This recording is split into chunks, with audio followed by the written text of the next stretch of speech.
az a perc, a legszebb perc, mit meg nem áld az élet.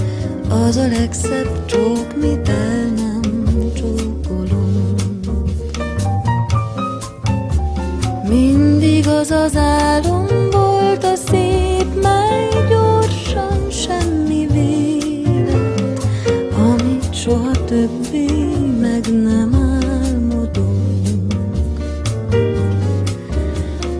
A csókra még csak várunk, menekülhetsz tőlem még, s megmarad a forró vágyunk, mint egy szép emlék. Mindig az a perc, a legszebb perc, mit meg nem áld az élet. Az a legszebb csók, mit el nem csókolunk. Hiába futsz elő